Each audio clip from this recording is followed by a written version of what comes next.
Welcome back to another Plank and Yap video. Our 1 minute plank begins now. Today's topic is going to be part 2 of the Versailles time slip. Just a quick recap. Yesterday we spoke about Charlotte and Eleanor and how they experienced a sudden impression in the air, a feeling of heaviness, and they felt dizzy and they got anxiety. We then went on to discuss how the people that they saw and the figures that they passed by did not speak and did not react to their modern day clothing, and most of them moved very stiffly, almost mechanically, yet none of them felt ghostly to them, and they were walking through a scene that was already in progress. And then we discussed how they crossed a path that should not have existed at all, and that pathway did not exist in 1901, but it did exist in the 18th century map of Versailles that has never been disclosed to the public, and it was removed decades earlier. If you were joining me for the 1 minute plank, our 1 minute plank is over in 3, 2, 1. Okay, let's continue to our story. So this is the strange part. They initially blamed themselves. They didn't rush to tell anyone. Because they were scholared academics for Oxford University, they assumed it was heat exhaustion, imagination, or stress. They were worried about seeming crazy to the other person, so they didn't discuss this beforehand. Only when their notes matched without coordination did they accept something odd happened. After they had that experience, they both stayed silent. They went home and wrote down exactly what they experienced separately. They did not tell each other they were doing this. Years later, upon talking again, they shared with each other what they had experienced.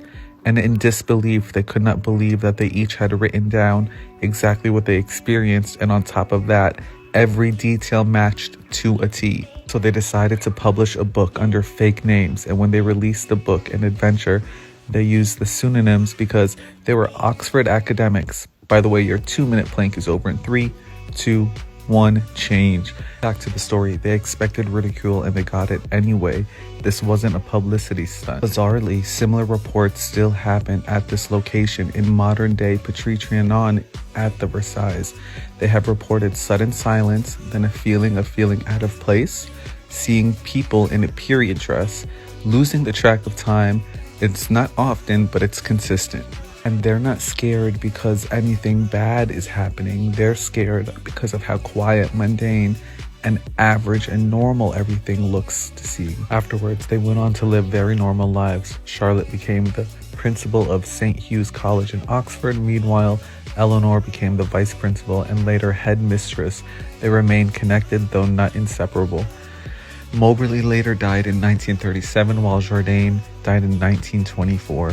Refusing the idea of ghosts, they insist people experience time slips, and that when it happens, the color in your life changes as a result. Claiming when you are in a time slip, there is no way you will not know due to this color change. Also a feeling of heaviness and anxiety in the air. After claiming to have been to places that never existed before and people thought they were insane, they later on proved that they have been to that location and that place did exist, except it wasn't available to public knowledge.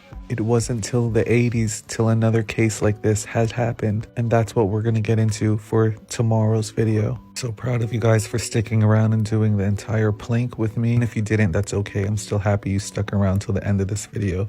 So tune in tomorrow so we could talk about the time slip that happened in the 80s involving a computer. This is the only known recorded instance of it happening in the same environment. Thank you guys so much for watching. I'll see you guys tomorrow. I might upload a video later. All right, bye.